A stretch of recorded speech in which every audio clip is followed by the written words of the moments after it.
Vriende, vanoggend is dit 'n voorreg om vir Riekert Botha hier te hê en vir Pippa. Hallo Pippa. Riekert, jy kan hier voor by my kom staan en ek gaan nou nie baie lank vat voor ek vir jou oorgee nie. Maar Riekert, ek weet nie of ek die Bali storie vertel het nie, maar ons het Bali Trading net hier onder en een van ons gemeente was by Bali Trading gewees toe ons net hier begin het. En sy hoor hoe praat die een vrou met die ander vrou van die kerk wat hier bo-op is. Dus sy sê, ja nee, Riekert het 'n kerk begin hier bo. En so jy preek so baie hier, dat jy het hierdie kerk begin. So dankie dat ek hier mag predikant wees, dit is my 'n voorreg. Vriende, Riekert is 'n groot vriend van my, dit is 'n voorreg om hom vanoggend hier te hê. En Riekert, die Here seën vir jou. Dankie. Ek gee oor vir jou. Ja, dankie. Ekskuus vir daai enetjie, Johan. Maar kan ek vir jou 'n raaisel vra? Kan ek? As jy keiser Augustus is, hoe weet jy Kersfees is naby? Enigiemand? As Johan keiser Augustus is, hoe weet jy Kersfees is naby? Kom aan, dis maklik. Daar's 'n sensusopname.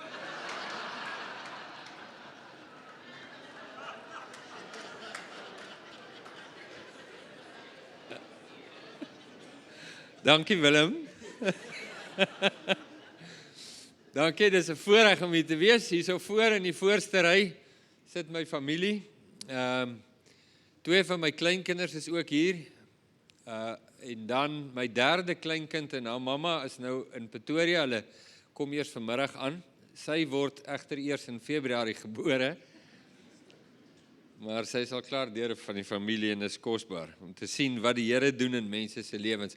Is dit nie 'n voorreg om te kan sien oor 'n tydperk in 'n mens se lewe wat gebeur nie? Ons sien mekaar vlietend baie keer en jy sien sulke greepies. Maar as jy die voorreg kan hê om 'n mens se lewe te kan sien vir 'n lang tydperk, dan kan mens baie keer die kosbare genade van God sien in 'n lewe en soos wat dit groei. Die teendeel is ook natuurlik waar, nee, as iemand nie by Jesus is nie, en staan nie onder die gesag van Jesus nie, en jy sien hom oor 'n lang tydperk, dan kan jy ook die degenerasie, die verval sien, soos wat dit jaar na jaar net posvat in 'n ou se lewe. Ek dink dis miskien wat dit beteken to grow old gracefully. Onder die genade van Jesus, onder die autoriteit van Jesus, om aan hom gehoorsaam te wees oor tydperk, en dan te sien hoe die vrug van die Gees in 'n mens se lewe gedei, en daar's baie heerlikheid daarin. Dis die wonderlikste bejaarde mense om mee te kuier. Wonderlikste mense. Is die mense in wie se lewe Christus gestalte gevind het oor tyd. Daar's niks akliger as om by 'n oom en 'n tannie te kuier wat vol is van hulle self nie. 'n jong mens wat vol is van homself is klare pyn. Maar 'n ou oom en tannie wat vol is van hulle self, is verskriklik. Jy kuier nie lekker by hulle nie, al is die beskuit lekker daar. Ons het 'n wonderlike onderwerp vandag, iets waaroor ek verskriklik opgewonde is.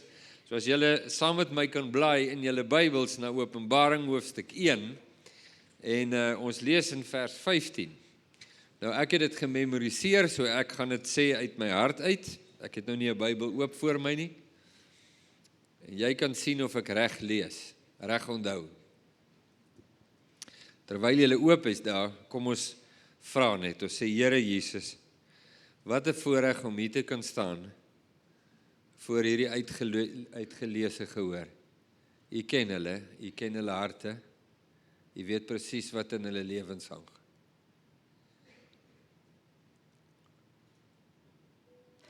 As u nie ons oë oopmaak vandag nie, sal ons u heerlikheid nie sien nie. En as ons u heerlikheid nie sien nie, stap ons onveranderd hier uit vanoggend. Ons bid, Here Jesus, dat u ons sal bedien.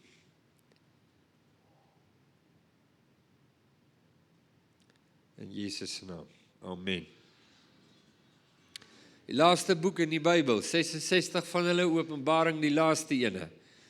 Vir baie van ons is Openbaring 'n totale enigma. Soos iemand eendag vir my gesê het, kon net sowel Chinese gewees het. Verstaan nie 'n woord wat daar staan nie. Wat 'n lieflike, kosbare boodskap is nie vervat in die laaste boek in die Bybel nie. Want die hele boek Openbaring gaan in werklikheid oor die heerlikheid en waarheid van Jesus Christus. En verder nog geïnterpreteer is die heerlikheid en waarheid van Jesus in die alledaagse lewe. Hoe werk dit in die wêreld waarin ons is? Nou die gehoor van Openbaring, soos wat julle waarskynlik al klaar gehoor het toe julle met hierdie reeks begin het, die gehoor van hierdie boek wat hom eerste keer ontvang het uit die hand van Johannes wat op die eiland Patmos was gelowiges met wie dit baie sleg gegaan het. Polities is hulle totaal en al onderdruk, sosiaal is hulle heeltemal gerangeer vanweë hulle geloof in Christus Jesus as die koning van die konings. Nou in die kultuur van die dag was dit gebruiklik om die keiser te aanbid en dit het ook 'n bepaalde politiese samehorigheid veroorsaak in al die nasies wat deur Rome verower is dat hulle die keiser aanbid as Here en God en dit het mense saamgetrek. Hier is 'n groepie mense wat sê ons Here en ons God is Jesus Christus. Nou, in die begin was hulle vreemd, maar later was hulle net bloot vyande. En hulle is ook so geklassifiseer as vyande van die staat. En niemand het van hulle gehou nie, omdat hulle net 'n pyn is om te hê, en hulle verstuur net alles, die ekwilibrium van die samelewing. En daar is baie erg op hulle toegeslaan. En dit het met hulle sleg gegaan. Nou as ek sê, dit het erg op hulle toegeslaan, dan bedoel ek nie, iemand het op Facebook iets lelik van hulle gesê nie. As jy sê hulle is op hulle toegeslaan, dan bedoel ek, daar is in hulle huise ingegaan en hulle goed is uitgedra en gesteel en gevat en niemand kon iets daaraan doen nie. Die polisie het gestaan en toe kyk en niks daaraan gedoen nie. Jy kon met hulle maak net wat jy wil. Party van hulle is aan beeste vasgemaak en deur die strate gesleep totdat hulle bene gebreek is, die meeste daarvan. Hulle is met teer gesmeer en aan die brand gesteek, hulle is vir leeu's gevoer, hulle is met klippe doodgegooi, hulle is met messe doodgesteek. Hulle is onsaglik gemartel en teen hulle gediskrimineer op elke liewe vlak denkbaar in die samelewing. Nou dis mense soos ek en jy. Hulle het miskien anders aangetrek as ek en jy, en hulle het nie gesit in sulke pragtige auditoriums soos vandag, met ligte en allerlei wonderlike dinge nie. Maar as mense net soos ek en jy, hulle haal asem soos ek en jy, hulle eet soos ek en jy, hulle voel en beleef soos ek en jy, hulle het lief soos ek en jy, hulle het behoeftes soos ek en jy. Gewone mense. En dit gaan met hulle baie sleg. Nou vra hulle die groot vraag. Die vraag wat ek en jy ook vra. En dis die volgende, paar van hulle. 1. Waar is Jesus terwyl dit met ons gebeur? Hoekom doen hy niks nie? As hy dan die oorwinnaar is waarvan julle gesing het hier, as hy dan die oorwinnaar is en hy die duiwel oorwin en hy's die koning van die konings en hy's die meester van die heelal, hoekom gebeur die goed met ons? Het jy al sulke vrae gevra? Hulle kom so op so aan tyd tot tyd. Groot vrae.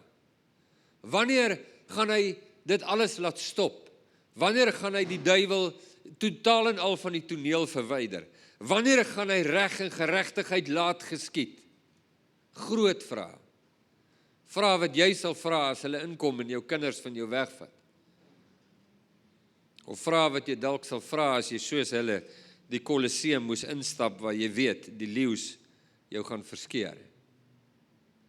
Johannes is op die eiland Patmos. Hy's 'n ou oom, hy's min of meer 85 jaar oud. Dit gaan ook nie met hom goed nie. Hy is besig om te doen wat hy doen, en Jesus verskyn aan Johannes. Nou hy het nie geweet dis Jesus in die begin nie, hy hoor net 'n stem agter hom wat sê, met die groot legendariese woorde, ek en ek alleen is die Alfa en die Omega. Ek is die lewende. Ek het die sleutels van die dood en die doderyk. Toe Johannes hom omdraai om te sien wie met hom praat, toe sien hy die derde gesigte. Nou julle het reeds daarmee begin. Hy sien die opgestane, verreëse Jesus Christus, die een wat is wie hy sê hy is. En Johannes beskryf hom op 'n manier wat soort van kan translate op 'n brief. Hy beskryf hom van bo, hoe lyk sy hare, hoe lyk sy gesig, die klere wat hy aan het. Op 'n manier probeer hy beskryf wat hy sien, alhoewel dit haas onmoontlik is. En die gevolg daarvan. Nou voor ons vers 15 lees net vinnig in jou Bybel, vers 17 en 18. Ons gee dit vir 'n tyd vir stil lees in die gemeente. Kyk net die fenominale effek wat Jesus op Johannes het. Daar staan, Johannes sien hom, hy hoor hom, en toe val hy soos 'n dooie op die grond. Dit is vir my merkwaardig om te sien wat die reaksie van mense is wanneer hulle die heerlikheid van Jesus sien. Vandag nog kan jy hoor of mense Jesus regtig ken. Net die manier hoe hulle van hom praat. Weet jy, ken hy regtig Jesus of weet hy net van hom? Nou die versie wat ons wil 'n paar woorde oor sê vandag is vers 15. Terwyl Johannes Jesus sien, die opgestane verreëse Christus, die groot impak wat dit op hom het, Johannes wat op die bors van Jesus lê, val soos 'n dooie op die grond. Een van die dinge wat hy sien, en dis vers 15. En dit is dat die voete van Jesus gloei soos koper uit 'n oond. Dis die 53 vertaling wat dit so stel. Die 83 vertaling praat van geel koper. Die Engelse Bybels praat van braas. Nou, dis nie die een of die ander nie, dit kan almal van hulle saam wees. Kom ek sê net gou iets daaroor, want dis kosbaar. Daar's 'n betekenis hoekom sy voete so lyk. En dit sluit direk aan by die groot vraag wat die gelowiges vra. Here, waar is U as al hierdie dinge met ons gebeur? Jesus is besig om die gelowiges te antwoord. Die hele brief gaan daaroor, van hoofstuk 1 tot hoofstuk 22. Nou, koper, of die alloy weergawe daarvan, koper as jy sink bysit, of jy sit, wat kan hulle, tin sit hulle ook by, dan kry jy brons of geel koper. Dit is 'n baie harder metaal. Nou die betekenis van al twee hierdie, of dit nou koper of die alloy van koper is, het gewoonlik te doen met die volgende. Een betekenis daarvan is dit wat uit die aarde uit opkom. Dit wat uit die aarde is eerder, soos in kontras met dit wat uit die hemel uit is. Dis die betekenis van die vlees, die mens. Nee, jy sal sien, jy sal onthou dat in die tempel was al die meublement in die voorhof was van koper of van brons. Dit het te doen gehad met die brandofferaltaar en die waskom, want dis waar die sondes van die Israeliete erken word en bely word en waar die diere geslag word en riviere bloed wat vloei om die altaar. Dis die plek waar die vlees voor God gepresenteer word. Waar die vlees verteenwoordig, die sonde, die rebellie, die ongehoorsaamheid teen die gesag van God. En ook daarmee saam, want waar die vlees in die teenwoordigheid van God is, daar is ook die oordeel in die teenwoordigheid van God. Die heilige God oordeel alles wat onrein en onheilig is. Daarom is daar bloed, daarom is daar dood, want dis die oordeel van God oor sonde. Koper kry jy daar. As jy van die binnehof oorgaan na die heilige en die allerheiligste, is die een van die merkwaardigste dinge wat jy sien, is dat daar geen koper in die heilige en in die allerheiligste is nie. Want die heilige en die allerheiligste is alles wat van God af is. Daar's geen vlees daar nie. Daar's geen sonde, geen onreinheid, geen onheiligheid daar nie. Al die meublement in die heilige en die allerheiligste is van goud gemaak. Van goud. En ons kry die kontras tussen die twee. Jesus wat vir die Jode sê, julle is van benede, maar ek is van bo. Ons kry koper en ons kry goud. Alles wat van God afkom, is edel. Is die gees. Dis goud. Maar van die aarde is vlees, onrein, onheilig. Koper symboliseer dit. Nou Johannes sien iets baie belangrik. Nou julle het klaar gehoor wat die kleed in die bors is. Ons het daar priesterlike tone, ondertone, in die uniform wat Jesus aan het. Ons het koninklike ondertone in die uniform wat Jesus aan het. Maar daar is nog iets baie belangrik, veral as ons die voete wil verstaan, wat gloei soos koper uit 'n oond. En dis ook, dat dit wat jy in Jesus sien, die wit hare en die uniform, is dat hy ook, en hier kom die belangrike een, vir die eerste gehoor van Openbaring, is dat hy die regter van God is. Hy is die een wat reg en geregtigheid laat geskied. Hy is die een wat die regverdige oordeele van God op 'n onrein wêreld bring. Hy is die primarius van God. Nou dink ek, in ou Engeland, vir selfs vandag nog, het die regters almal sulke lang wit pruike aan. Omdat die wit hare simboliseer wysheid en insig en ervaring. Die prokureurs het ook almal wit pruike, maar is so 'n kort klein pruitjie. Hy maak net hier so agtertoe. Net so. Dis om te sê, hulle het ook wysheid en insig, maar nie so baie soos die regter nie. Die regter het 'n lang wit pruik. Is dit nie interessant om te sien, dat Jesus word gesien, Johannes beskryf hom, as die een met lang sneeuwwit hare. Hy het absolute insig, absolute wysheid, en hy is die een, wat uitsprake kan maak oor die wêreld. Die gelowiges wil weet, waar is geregtigheid, Here? En Jesus sê, hier is ek. Ek is die regter. Ek bring die oordeele van God. En nou kom ons by die voete.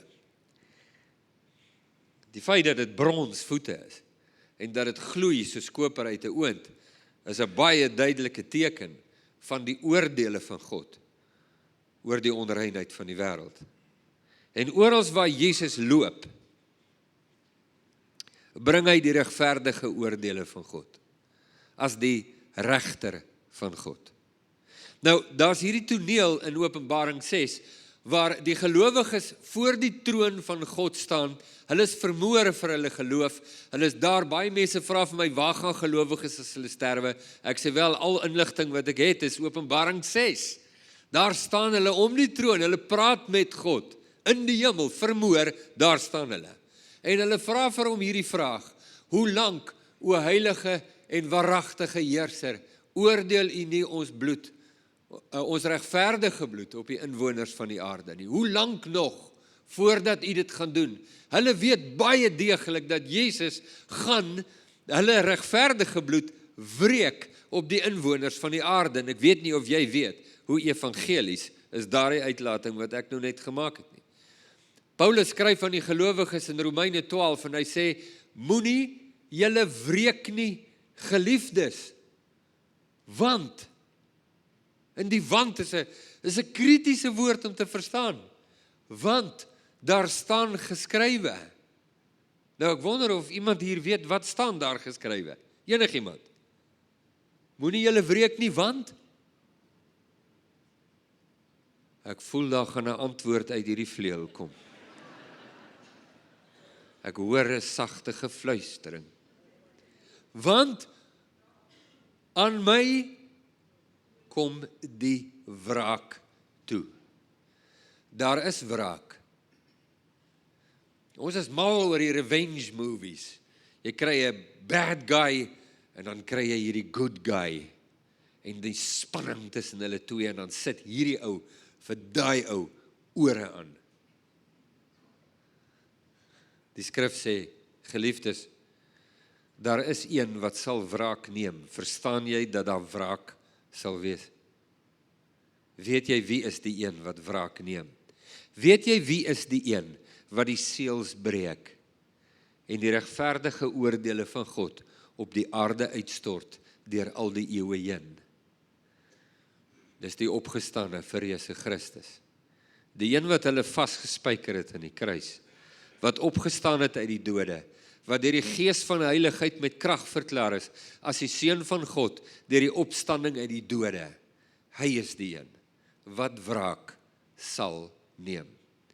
So hulle vra vir God, hoe lank nog, Here, voordat u wraak neem op ons bloed? En die antwoord wat hulle kry, was nie, iets dalk wat jy verwag nie.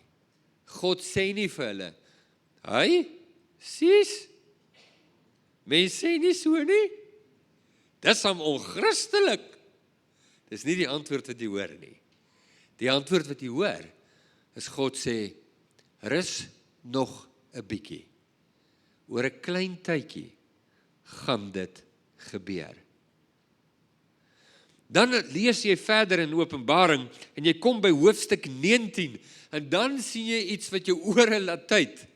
Nou as jy 'n redelike bejaarde mens is, het jy min nodig om jou ore te laat tyd, dit tyd sommer self.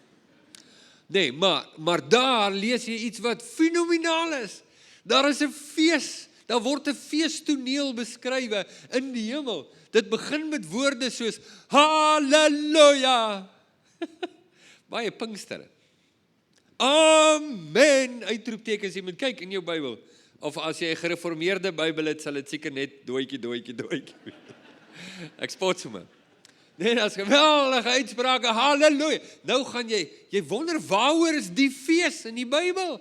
Hoor net, ja, en dan sien jy wat daar staan en dis waar die suising plaasvind. Hulle sê, uiteindelik, Here, het u hulle geoordeel. Uiteindelik het u vir hulle wat bloed gedrink het u hulle bloed vergiet. Halleluja, u is regverdig, Here. Wat 'n geweldige toneel. Een groot praise and worship sessie, omdat daar oordeel is. Want God se oordeel is regverdig. Hy bring weer vrede en herstel met sy oordeele.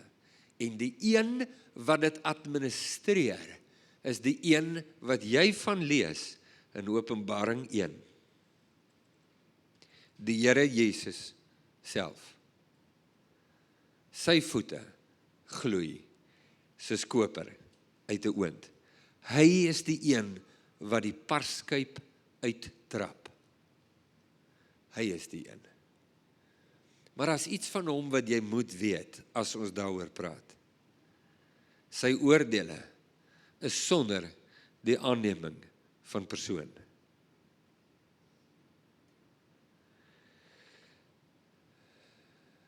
Hy het nie favorites nie.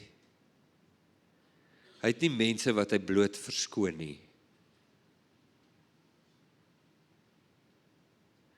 Hy oordeel 'n regverdige oordeel. Hoofstuk 22 sluit min of meer so af. Kyk, ek kom gou en my loon is by my om elkeen te vergeld na sy werke.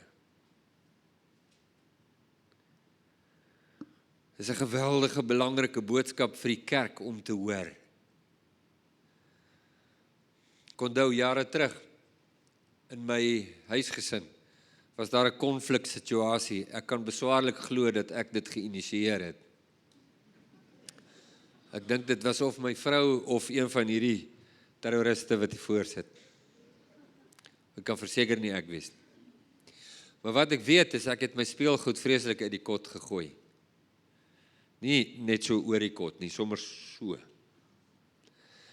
En na so 3 dae van dit, toe sê my vrou vir my eendag, liefie, jy moet jou getuienis verander, of jou gedrag, maar jy kan nie al twee hê nie.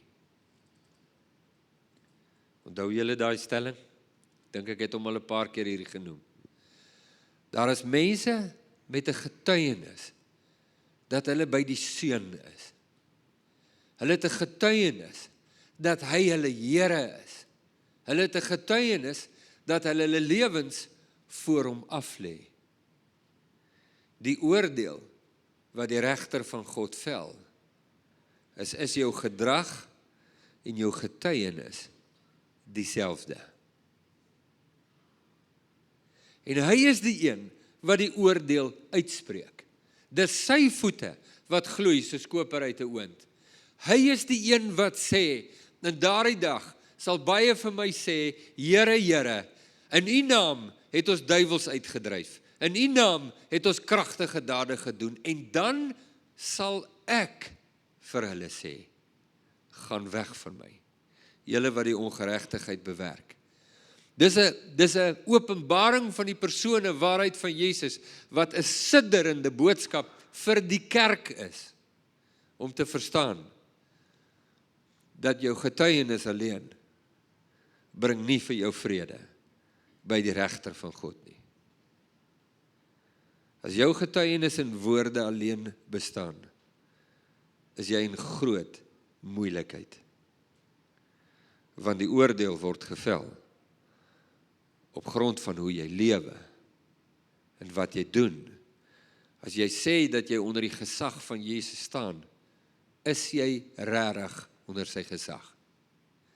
Doen jy wat hy sê, want hy is die een met oë soos vuurvlamme. Hy is die een met perfekte insig. Hy is die een met perfekte wysheid. Hy ken die harte van die mens, soos Hebreërs 4 sê, voor hom is alles oop en bloot. Hy is die swaard wat skei tussen siel en gees, en murg en been. Hy weet wat in jou lewe aangaan. Hy weet of jy jou voor hom neerlê, en of jy net besig is met 'n speelietjie, of jy 'n godsdienstige sousie gooi, oor 'n anders onreine lewe. Hy is die een wat jou kan bevry. Maar wanneer jy weier, is hy die een wat jou sal oordeel. Die God van die heelal. Hoekom is dit belangrik vir Johannes se lesers om dit te sien? Hoekom is dit belangrik? Kom ons sê dit. Wel, is belangrik vir twee redes. Die een is dat hulle sal verstaan, daar's 'n uitkoms. Daar is 'n uitkoms. Dit maak nie saak wat die Romeine doen nie, dit maak nie saak wat die keiser doen nie, maar daar is 'n uitkoms. Al word ons vir die leeu's gegooi. Al word daar teen ons gediskrimineer en ons geminag. Al word al ons kos en besittings van ons weggevat en ons is vuil goed op die strate uitgegooi word. Daar is 'n uitkoms. Die een wat die laaste woord het, is die een wat in ons midde is. Die Here van die vergadering, die hoof van die liggaam. Hy sal die laaste woorde sê. Daar's bemoediging in die oordeel. Maar daar's ook 'n waarskuwing in die oordeel. En die waarskuwing in die oordeel is dit. Jy lees dit in die eerste 3 hoofstukke van die boek. Aan hom wat 'n oor het om te hoor, laat hy hoor. Hy wat getrou bly tot die einde toe, hy sal gered word. Hy wat getrou bly tot die einde toe, hy sal die kroon van die lewe ontvang. Nou kan jy mos nou dink, wat is die toepassing van dit in 'n gehoor soos hierdie? Wel, eerstens, daar is 'n regter, en dis nie jy nie. En hy sal die regverdige uitsprake van God maak. En sy uitsprake is finaal. Daar is nie 'n appelhof nie. Wat hy sê is finaal. En hy weet wat is reg. En hy maak sy uitsprake reg. En hy sien die onreg wat teen jou gedoen word. En hy is heilig en rein, en hy oordeel alle onreg. Maar nog 'n ding, omdat hy heilig en rein is, sien hy ook die onreg in jou eie boesem. En hy verskoon nie dit nie. Hy verskoon geen onreg nie. Ook nie joune nie. Ook nie myne nie. En as jy sê, jy buig jou lewe voor die regter van God, die koning van die konings, dan beter jy dit doen. Buig jou lewe voor die regter van God. Want hy is die een met die laaste woord. En ek wil jou bemoedig hier. Ek dink Petrus het gesê, Daarom moet julle soos gehoorsame kinders julle hele lewe aan hom onderdanig maak en in julle hele lewenswandel heilig word, omdat julle weet dat hy oordeel sonder aanneming van die persoon. Julle is nie losgekoop met goud of silwer nie, maar met die kosbare bloed van Jesus Christus. Hou vas in hom. Bly by hom. Selfs al verloor jy alles. Jy gaan in elk geval alles verloor. Bly by hom.